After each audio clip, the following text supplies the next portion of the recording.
ባይ ዘ ዌይ ማለት ነው የአብዛኛው ሰው ውድቀት ምን እንደሆነ ታውቃላችሁ? ሰው አስደሳች መሆን ኖ ማለት እየፈለክ እሺ የምትል ሰው ከሆንክ በምንም ተአምር አይሳካልህም። ቲክቶክ ላይ መጣችሁ ቪዲዮ መልቀቅ ስትጀምሩ ሰው አስደሳች ከሆናችሁ በምንም ተአምር አዲስ ነገር መፍጠር አትችሉም። ሰው ያደረገውን ነገር ነው የምትከተሉት። ስለዚህ ጋይስ ይወቁት፣ ሁሉም ሰው ማስደሰት አትችሉም።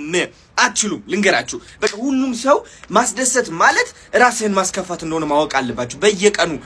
ገባችሁ አይደለ? የእናንተ መጥፎ ነገር የሚፈልጋለ፣ የእናንተ ጥሩ ነገር የሚፈልጋለ። የእናንተ መጥፎ ነገር የሚፈልግ ሰው ሁሌም መጥፎነታችሁ ለይቶ ነው የሚያየው። ገባችሁ? ምክንያቱም አይፈልግማ ጥሩነታችሁ ለማየት። ስለዚህ ምንም ያህል የዋህ ብትሆኑ፣ ምንም ያህል መስጠት ብትሞክሩ፣ ምንም ያህል እሺ ብትሉ፣ መጨረሻ ላይ ዞሮ ያ ሰው የሚመለከተው ያቺ ጥቂት ሳይታወቃችሁ ያጠፋችኋት ጥፋት ልትሆን ትችላለች።